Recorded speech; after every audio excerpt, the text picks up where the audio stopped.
Good morning mga langga. Ay, nakakagulat naman. Tignan nyo, oh. May snow na siya.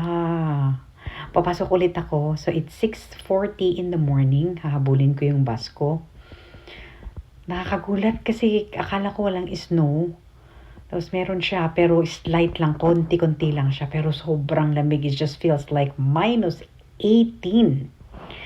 So, ayan na. Malapit na ako sa stop. Sa bus stop. Ayan, hindi masyadong marami ang snow. Tapos, come to think of it, January. Actually, ang pinakamalamig dito sa Ontario, sa Toronto specifically, is January and February. Yun lang talaga ang pinakamalamig. At saka, yun ang maraming snow. So, pero ngayon, second week ng January, wala pa siya, kunti pa lang siya. Pero ang lamig talaga, feeling -18. So, ayan, nag-isa ako sa bus stop ngayon. Siguro nilamig lahat ng mga tao, kaya mamaya pa sila papasok. Pero I have to, kasi ang pasok ko is 8 o'clock. So, papasok tayo dito sa loob. Para at least tayo, mahangin talaga. Yung hangin talaga ang anuhin mo.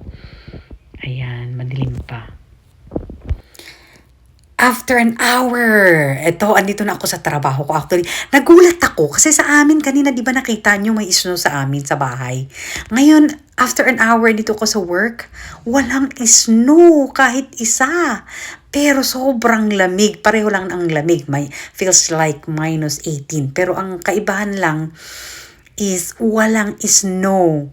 So, ganun lang talaga dito. Kahit an hour away, sometimes localize ang snow.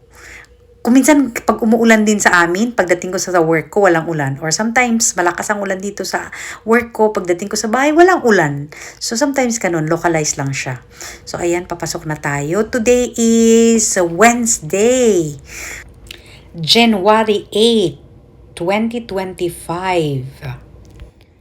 Good afternoon mga langga. So, hapon na. It's 4 o'clock in the afternoon. So, maaga akong pinauwi kasi malamig nga daw. So, ayan, naglalakad na tayo pa uwi. Thank God naman at maaga-aga akong pinauwi.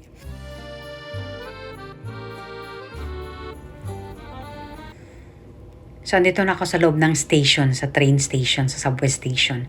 So, ayan, antayin natin yung ating train. Pakita ko sa inyo yung train. Ayan, may parating sa kabila. Ayan ang train sa kabila, pero hindi yan ang atin. Antayin natin yung akin dito sa side ko. Parating na din. Ayan, papakita ko. Ayan ang train natin parating. Thank God at may train kasi sobrang lamig. Ayan guys, thanks so much for watching. See you again on the next vlog. God bless. Ingat po.